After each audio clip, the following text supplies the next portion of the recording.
Hello everyone, स्वागत है आपका आदर्श सीनियर सेकेंडरी स्कूल की ऑनलाइन क्लासेस पे। आज हम डिस्कस करने जा रहे हैं क्लास 9th के 5th चैप्टर की फर्स्ट एक्सरसाइज। क्वेश्चन नंबर है 6। Statement if AC is equal to BD then prove that AB is equal to CD। मतलब AC is equal to BD हमें गिवन है और ये हमें फिगर गिवन है, तो हमें प्रूव करना है। तो हम लिखेंगे गिवन क्या कुछ है, गिवन है AC is equal to BD and prove क्या करना है, प्रूव करना है AB is equal to CD। ठीक है, तो हम यहाँ से इस फिगर की हेल्प से इस क्वेश्चन को सॉल्व करेंगे। ये हमें गिवन है, तो AC को हम कैसे लिख सकते हैं, AC को हम लिख सकते हैं, यहाँ से देखें AC किसको मिला के बना है, AB प्लस में BC, AB प्लस में BC। ठीक है, एंड BD कैसे लिखेंगे, BD, इसको लिखेंगे BC प्लस में CD।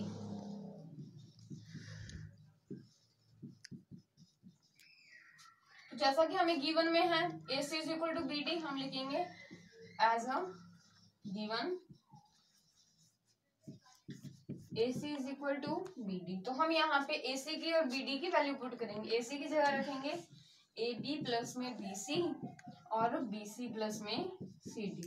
तो ये इससे क्या हो जाएगा, कैंसिल, तो रह जाएगा अपने पास AB is equal to CD।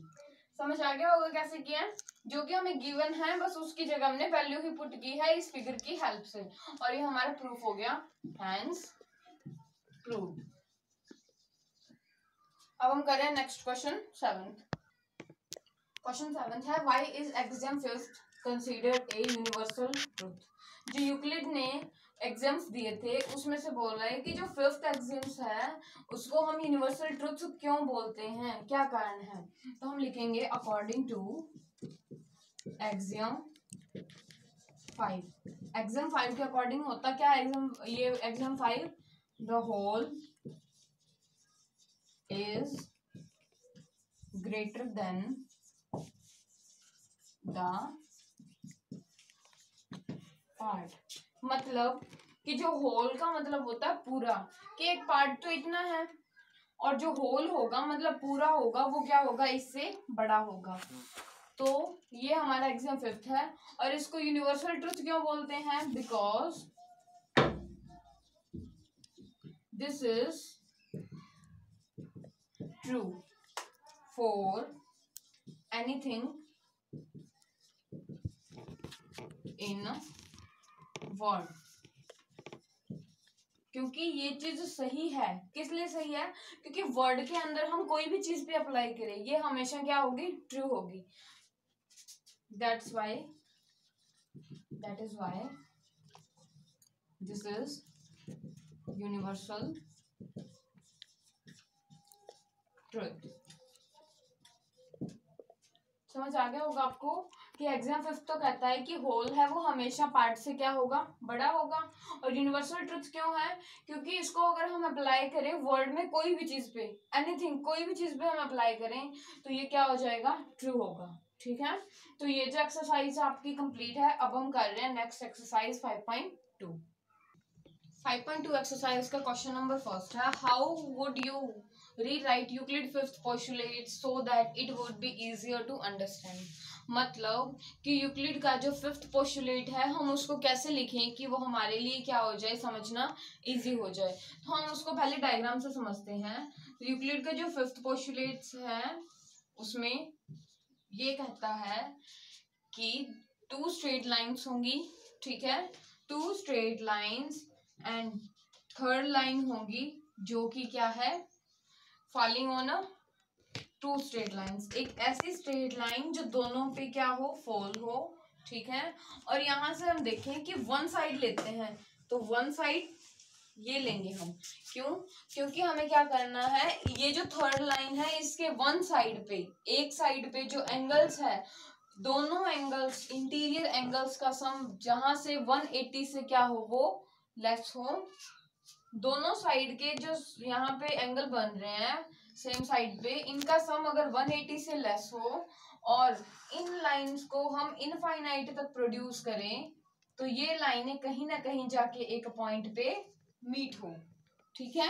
तो यही हमारा क्या हो जाएगा, थर्ड, ये फिफ्थ पोस्टुलेट हो जाएगा, ठीक है। फिफ्थ पोस्टुलेट कहता है कि two straight lines and third line is falling on it, ठीक है, and the sum of interior angles is less than 180 and also if we produce the two straight lines meet on a point, ठीक है, कि दोनों की दोनों straight line को अगर हम प्रोड्यूस करें इनफाइनाइट तक तो वो एक पॉइंट पे आके मिलेगी, और यही हमारा फिफ्थ पोस्टुलेट है। हम इसको लिखेंगे कैसे, हम लिखेंगे if two straight lines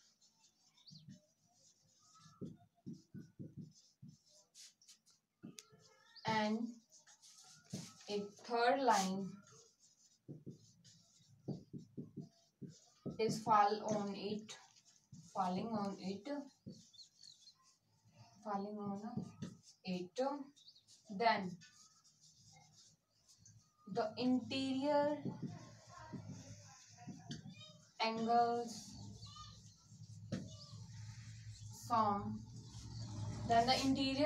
sum is 180 degree.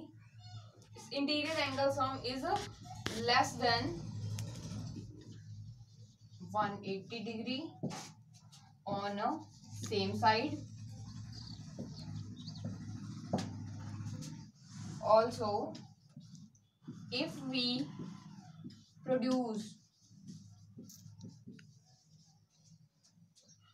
two straight lines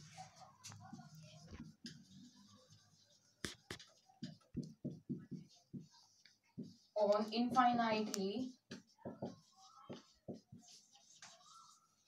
they meets on a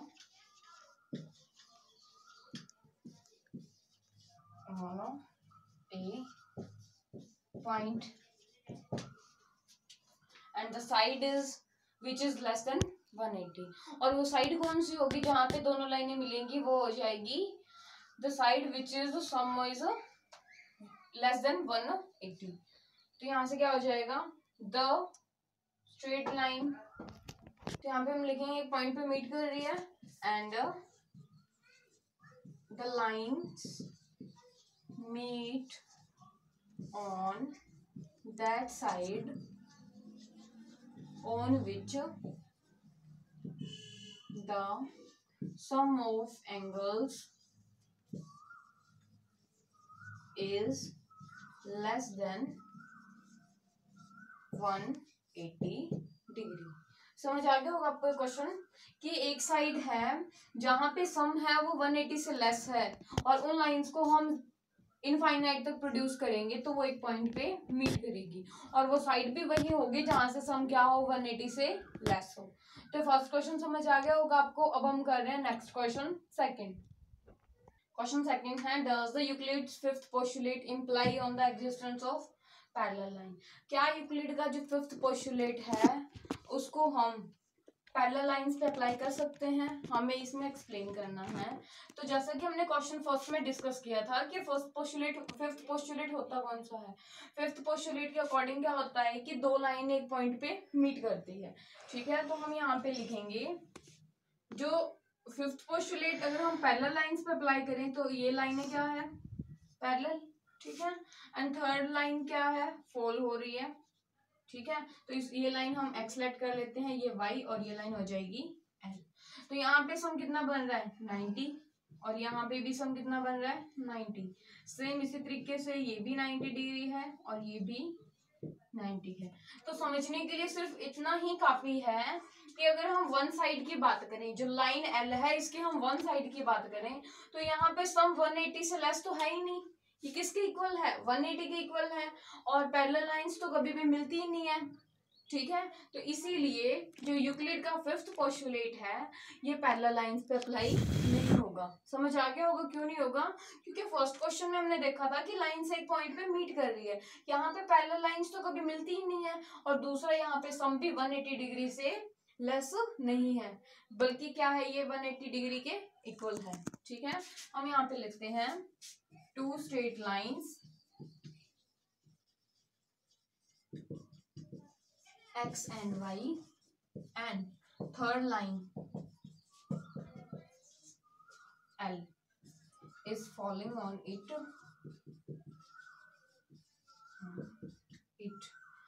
The sum of interior angles